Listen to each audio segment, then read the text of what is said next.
오늘 본문의 말씀을 가지고 부활을 스스로 증거하신 예수님이라는 제목으로 함께 말씀을 나누도록 하겠습니다. 오늘은 예수님께서 어두움의 권세를 깨트리시고 부활하신 부활주일입니다. 우리를 위해서 십자가에 달려 죽으시고 무덤에 계셨지만 그 죽음의 권세 가운데 지지 않으시고 죽음의 권세를 이겨내시고 3일 만에 부활하셨습니다. 그리고 살아나신 그 주님께서는 하늘로 승천하시기 이전에 자신을 스스로 제자들에게 보이셨습니다. 그래서 증거하시고 제자들을 만나시고 수많은 사람들 앞에서 다시 살아나심을 보이셨다라는 것이죠. 그래서 오늘 본문을 포함한 누가복음 24장에 예수님께서는 스스로 부활하신 사건을 증거하고 있는 것을 우리는 볼 수가 있습니다. 특별히 오늘 본문 말씀을 살펴보면서 주님께서 자신의 부활을 어떻게 증거하시고 어떻게 알리셨고 어떻게 말씀하셨는지를 함께 살펴보는 시간을 갖도록 하겠습니다. 먼저 오늘 본문을 읽지 않았지만은 누가복음 24장 13절에서 35절의 말씀을 보게 되면 엠마오로 내려가는 두 제자에게 나타나신 예수님에 대해서 말씀하고 있습니다. 바로 주님께서 엠마오로 낙향하고 있는 이 두 제자에게 나타나셔서 주님의 그 사랑을 또 주님께서 부활하셨음을 증거하는 것을 보게 됩니다. 두 제자들은 엠마오로 내려가면서 예수님께 일어났던 모든 사건들에 대해서 이야기하고 있었습니다. 그렇게 이야기하고 있던 중에 예수님께서는 두 제자에게 가까이 오셔서 동행하셨다라고 성경은 말씀하고 있습니다. 그럼에도 불구하고 그들은 예수님을 알아보지 못했다라고 성경은 말씀하죠.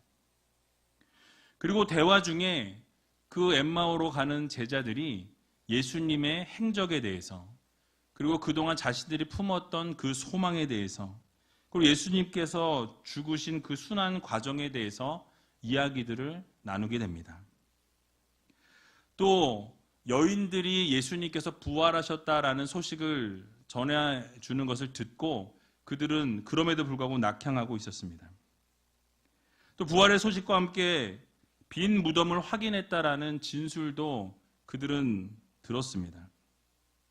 그럼에도 불구하고 그들은 여전히 예수님의 부활을 믿지 못했다라는 것이죠.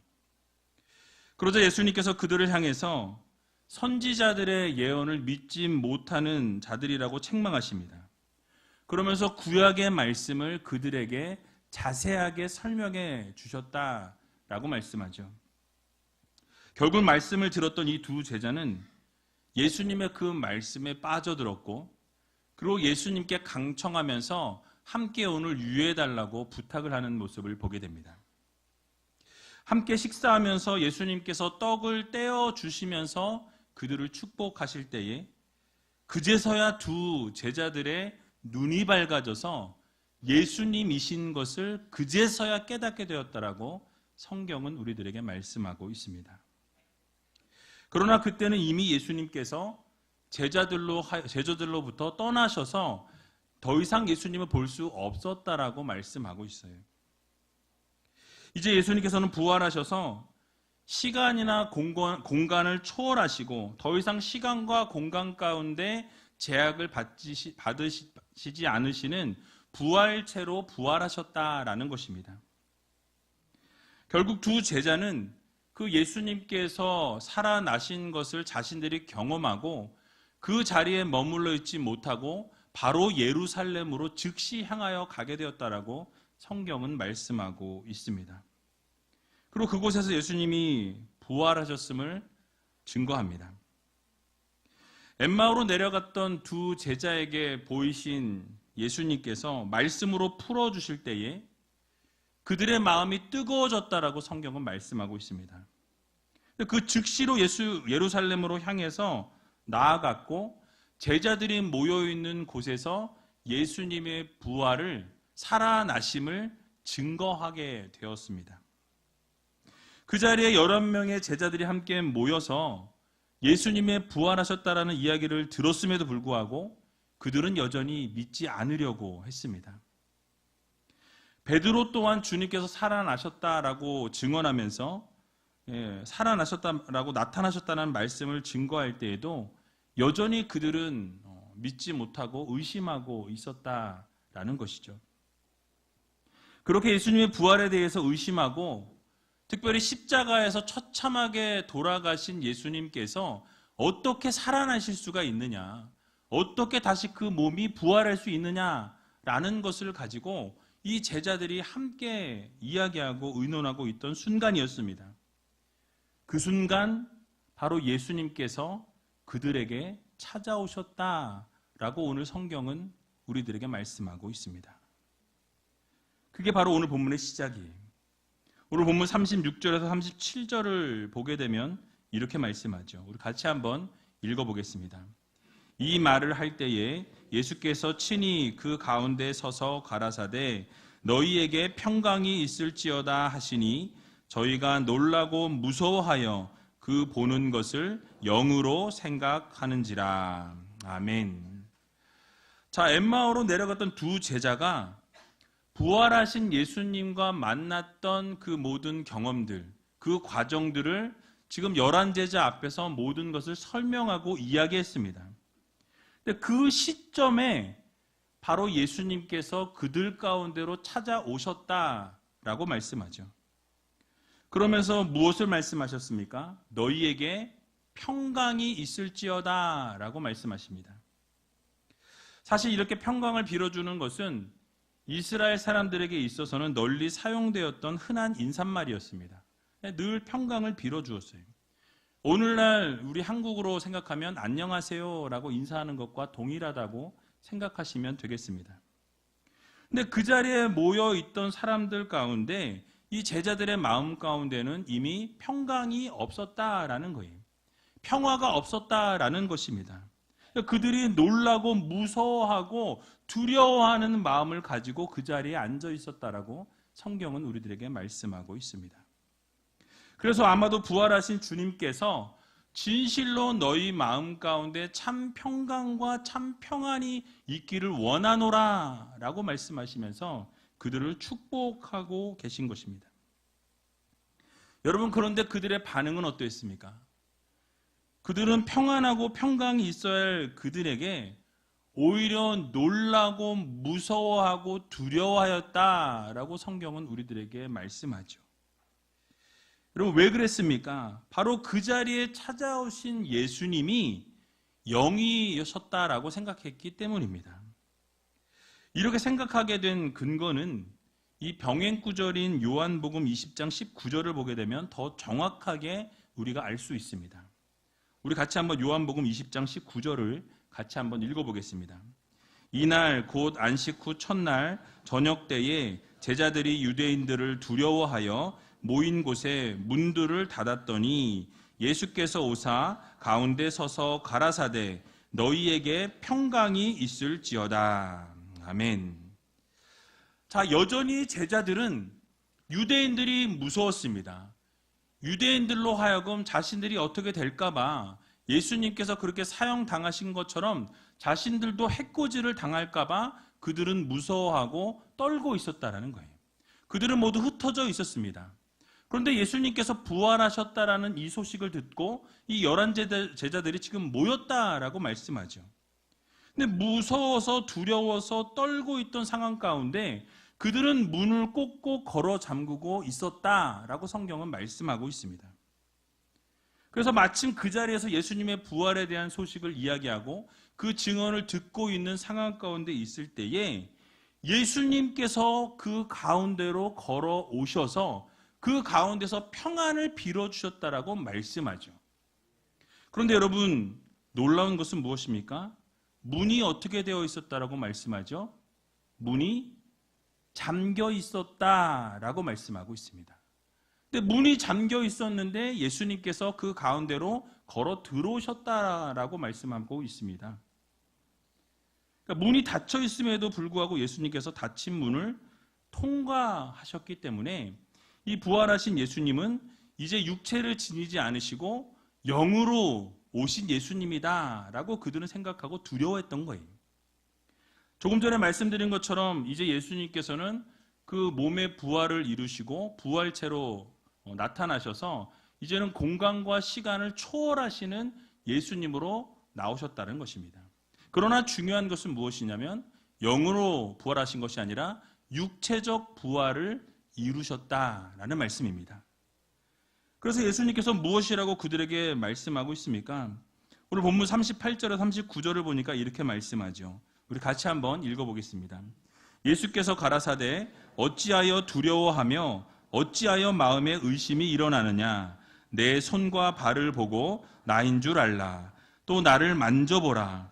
영은 살과 뼈가 없으되 너희 보는 바와 같이 나는 있느니라. 아멘. 자, 지금 두려워하고 무서워하고 의심하고 있는 제자들을 예수님께서는 책망하고 계신다라는 것입니다. 왜 책망하고 계십니까?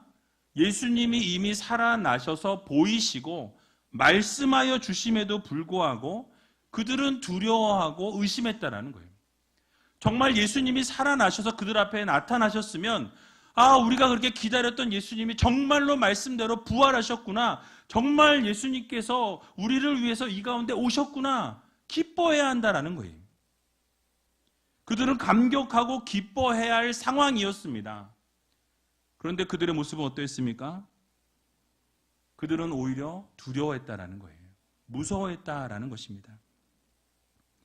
왜냐하면 그들 가운데 영적인 상태가 매우 불안했고 또 믿음도 흔들리는 상황 가운데 있었기 때문에 예수님의 부활하심을 도저히 인정하고 받아들이기 어려웠다라는 사실이에요.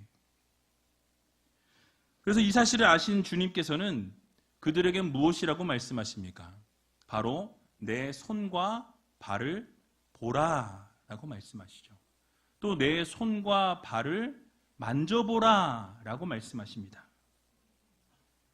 여러분, 그렇게 말씀하시면서 자신의 부활을 직접 증거하셨다라는 거예요. 즉 자신의 육체적 부활을 언급하시면서 스스로 뼈와 살이 있는 그대로 살아나셨다라는 것을 바로 주님께서는 증거하고 계시는 것입니다. 여러분, 왜 주님께서 이렇게 손과 발을 보라고 말씀하시고 왜 손과 발을 만져보라고 말씀하시기까지 그렇게 그들에게 배려하셨을까요? 바로 이것은 자신의 부활을 그들이 완전히 믿을 수 있도록 주님께서는 사랑과 배려를 이루어 주신 것입니다. 그것은 제자들에게 있었던 어떠한 의심도 없이 하기 위해서 완전한 부활을 믿을 수 있도록 주님께서 제자들을 배려하신 사건이라는 거예요. 여러분, 3년 동안 주님과 함께했고 주님과 동고동락하면서 먹고 마시고 늘 동행했습니다. 주님으로부터 교육을 받았고 또 이제는 눈앞에서 부활하신 주님을 보고도 그렇게 함께했음에도 불구하고 주님을 어떻게 합니까? 믿지 못했다라는 것이에요. 우리의 모습은 어떠합니까? 그 현장에 있었던 사람들조차 주님의 부활을 믿지 못했는데 우리와 예수님과의 이 사이에는 2000년이 넘는 공간이 존재합니다. 또 무엇입니까? 예수님이 부활하셨는데 우리 한국도 아니고 이스라엘 땅에서 부활하셨다라는 거예요. 이 모든 시간과 공간을 뛰어넘어야 하는 우리는 어떠합니까?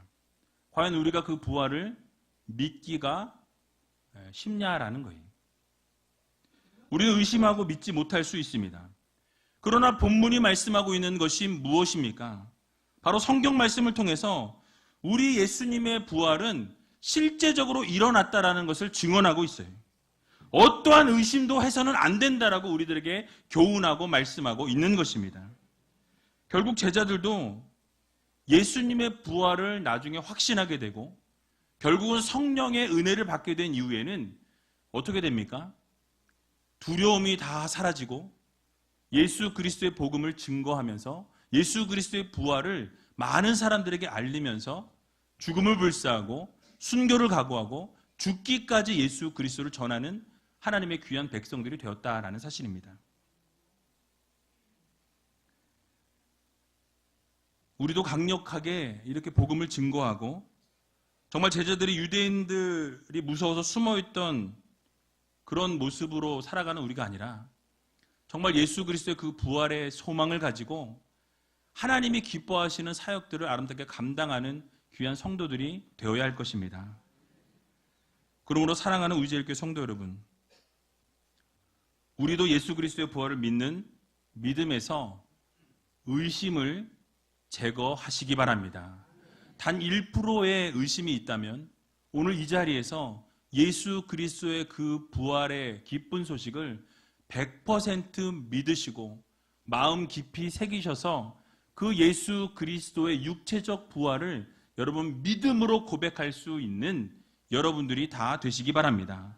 그리고 주님께서 부활하신 것처럼 우리도 그렇게 부활한다라는 이 사실을 여러분 믿으시고 부활의 소망을 가지고 살아갈 수 있는 저와 여러분들이 다 되시길 주님의 이름으로 간절히 축원을 드립니다.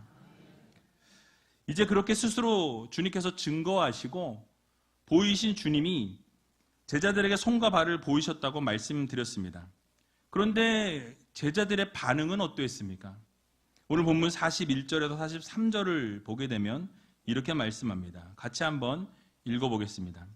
저희가 너무 기쁨으로 오히려 믿지 못하고 기이히 여길 때에 이르시되 여기 무슨 먹을 것이 있느냐 하시니 이에 구운 생선 한 토막을 드리매 받으사 그 앞에서 잡수시더라. 아멘.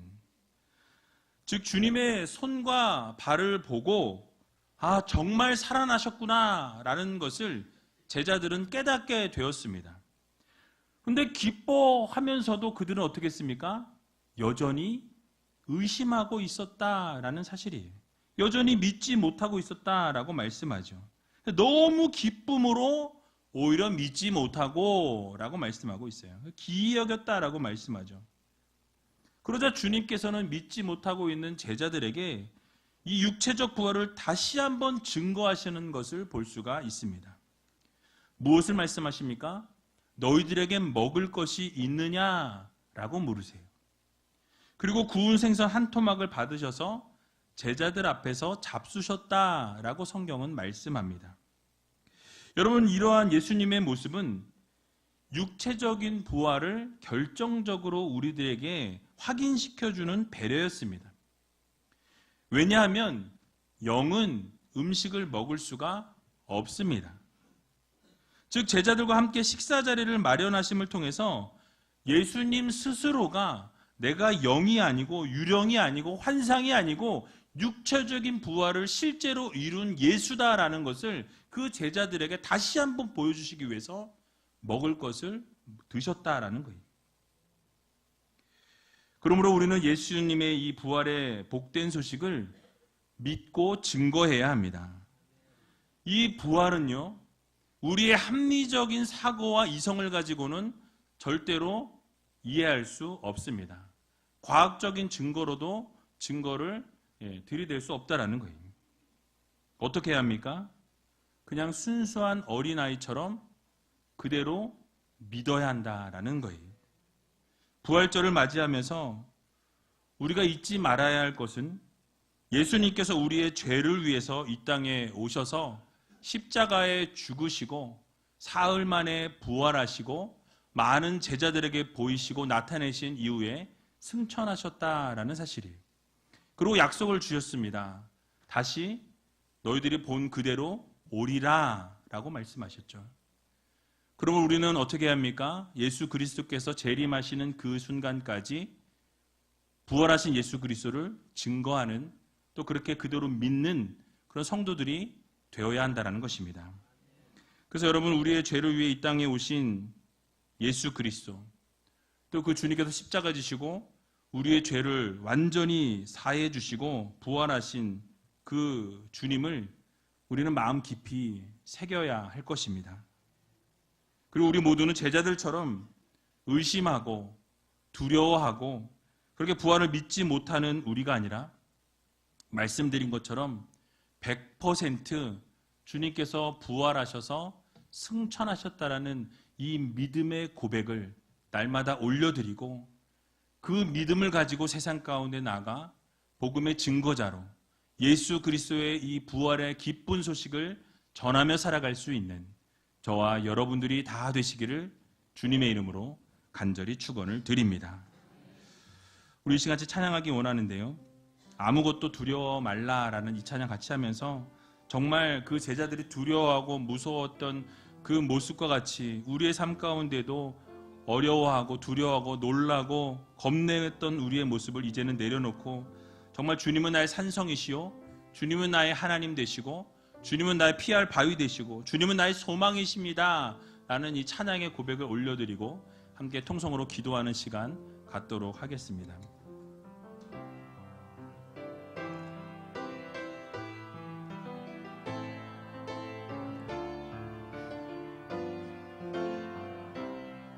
아무것도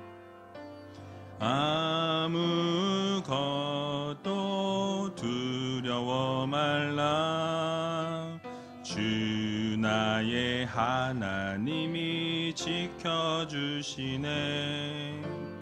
놀라지 마라, 겁내지 마라. 주님 나를 지켜주시네. 아무것도 두려워 말라. 아무것도 두려워 말라. 주 나의 하나님이 지켜주시네. 놀라지 마라, 겁내지 마라. 주님 나를 지켜주시네. 내 맘이 힘에 겨워, 내 맘이 힘에 겨워 지칠지라도 주님 나를 지켜주시네.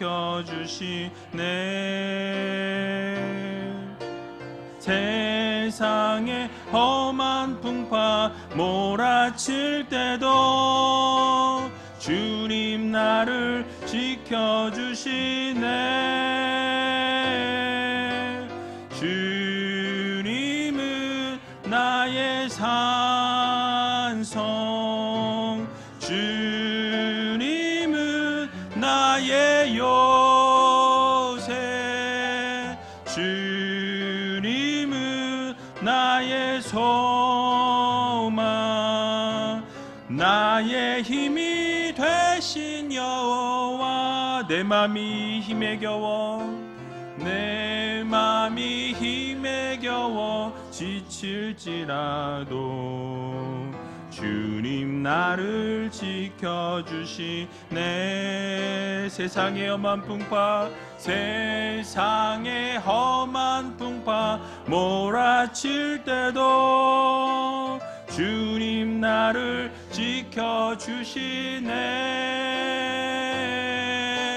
주님은 나의 산성,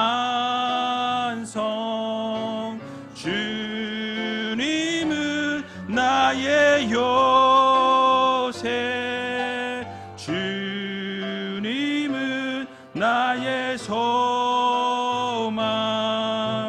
나의 힘이 되신 여호와.